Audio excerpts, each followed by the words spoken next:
の名前どうやって読むのかな。トレジャー3、トレジャー3、それともトレジャー2、3つとも OK、 どれでも OK、 トレジャー G さん。やっほーいやっほーい、トレジャー G さんだよ。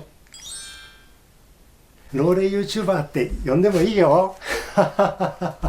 経験いろいろ踏まえてます。実経験実体験たくさん踏まえてます。強みって言ったらまあそのぐらいかな。そして今でも相変わらず伸び盛りです。昨日の続きいきます。昨日はね、祭るって話したね。ね、ポイント昨日言ってなかった。ポイント3ついきますね。現実をそのまま釣り上げるんだ。ポイント1つ、現実をはっきりさせる。これが現実だってはっきりさせる。2つ、その現実を真実を、本当の現実を釣り上げるんだ。そして3つ目、釣り上げた後さらに現実をはっきりさせてみんなで分かち合う。どういうことか。1つ目ね、現実をはっきりさせる。現実をはっきりさせるってのは、俺の誠のってる中身の方が現実だよ。俺この世界に自分の思い描いた通りの現実を加えちゃうし、この世界俺が誠のった通りに動かして変えていくからね。そういうこと。誠のりとの方が現実なの。どんなに最低だ、どんどんこの地球は悪くなっていく、うわ嫌だ、そんなことは言わないでくれ、日本なんてもうとか言わないでくれ、そんなこと言ってるお前が一人でも多くのそんなお前がいることで今の現実ってのはどんどん劣化してんだよ。だったら俺が理想じゃなく実力で美化してやるよ。美しく変えてやるよ。俺の誠のってる言葉の方が、俺の思い描いてるビジョンの方が現実、誠、真実の言葉、この現実の言葉、本当の言葉の方が本物の現実だからな。そっからスタートするといい。周りを見渡す。目に映るものがあるね。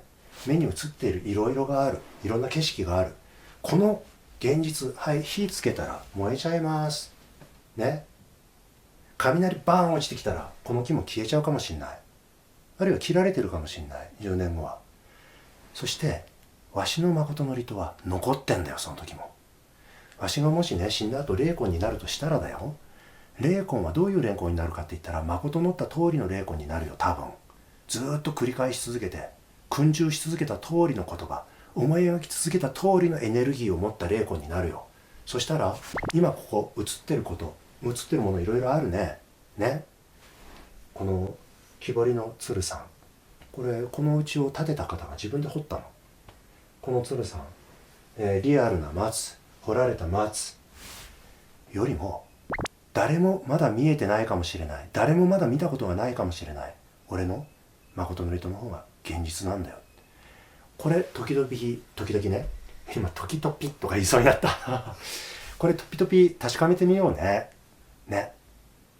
自分の誠のってる言葉の方が、心の中にある現実の方が、今目に見える現実よりも現実、今こうやって今踏んでいるこの畳、今触れられるこの畳と同じぐらい、少なくとも俺のまだ人の目には見えていないかもしれない俺の誠のりとの方が現実だよ。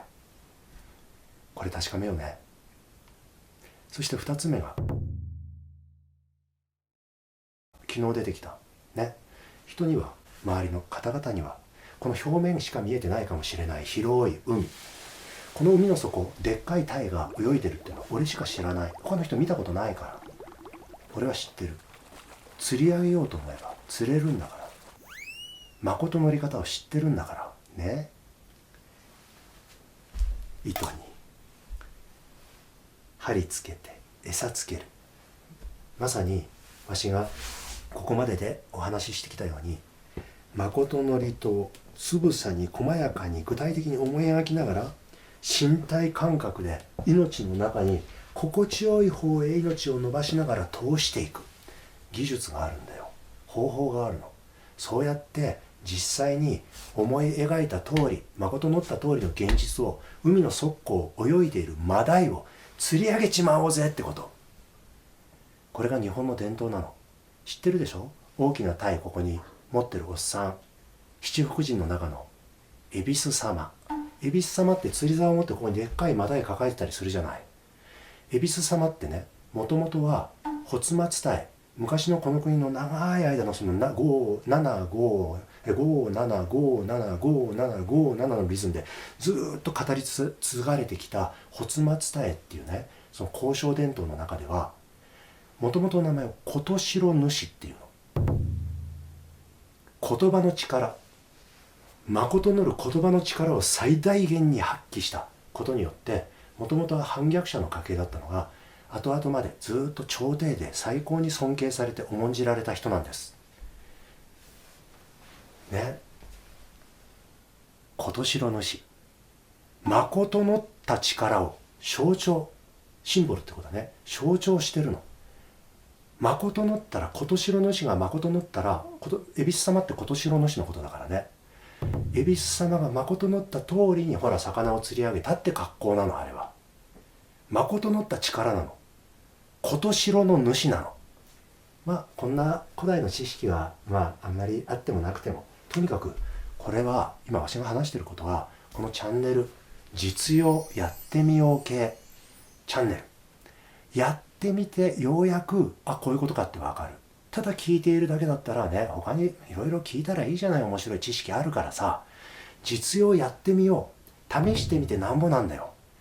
だからね、ここまでお話ししてきた、先週お話したことのように、誠のりと生み出して実際にほらこういう成果を上げたよって釣り上げたらいい。そしてポイント3、やってみようってことだよ。釣り上げた魚を、ほらこんなに美味しい魚が取れたよってみんなで分かち合おう。そしたら釣れるんだ。海の底から俺たちは水面キラキラしか見えてなかったっていうか、海の底とか考えてなかった。あなたはこんなでっかい魚を海の底から釣り上げてみんなで美味しくいただけるようにしてくれたんだね。自分もできるって思えるんだよ、分かち合ったら。自分の夢を叶えるだけじゃない、夢の叶え方分かち合っちゃうの。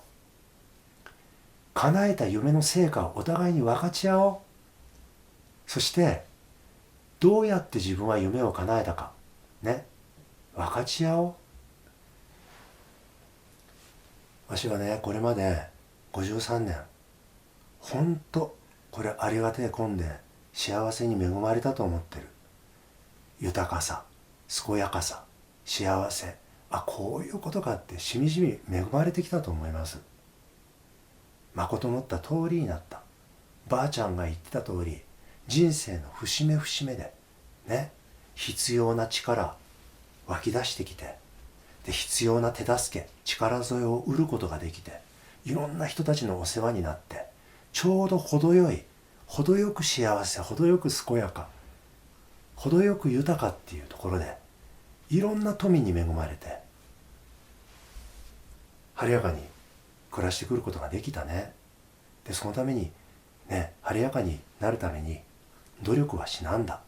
ただやる気が湧いてきてぶっ倒れるまで全力で活動してた。いつもでバッタンキューでまたすぐ回復でまた全力で活動してまたバッタンキューね。飯田さんって何を大変なことやってるのってね。飯田さんってのはわしの本名です。もう下に書いてあるからわかるよね。飯田茂美って言います、本名。そしてこのチャンネルの中ではトレジャーさん、飯田さんってさ、トレジャーさんってね、あんなにいつもしんどそうで全力でヘトヘトで大丈夫っていう人もいた。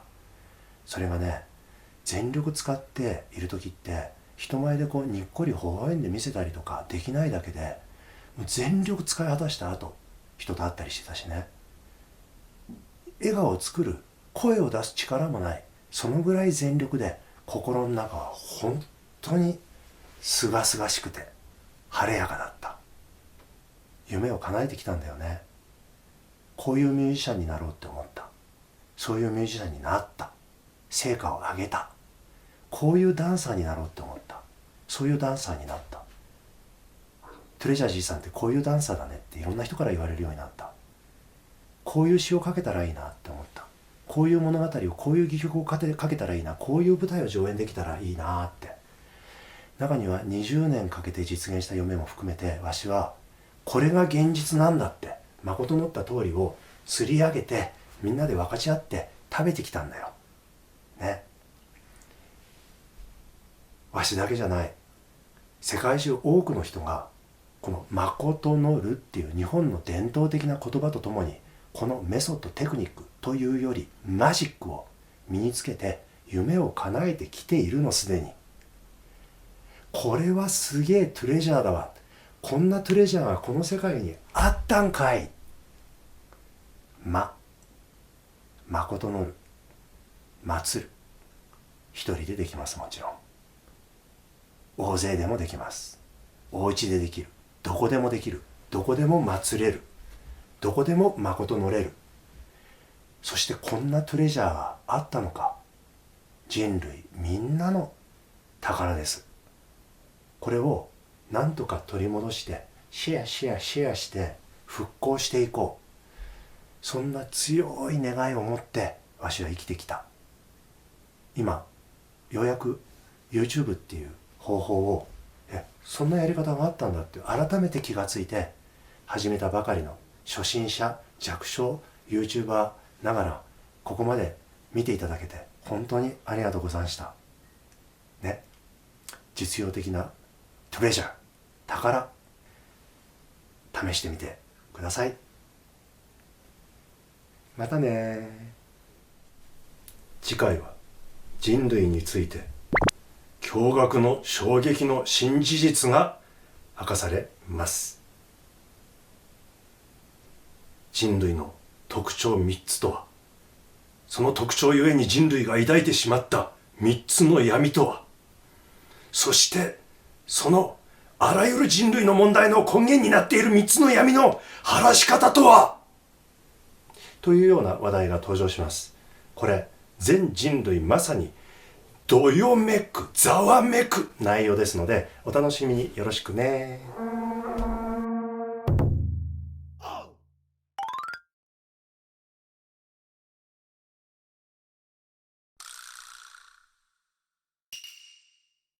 姫、この国に生を受けし者皆、祭りをお祭りを好んでおるのじゃ。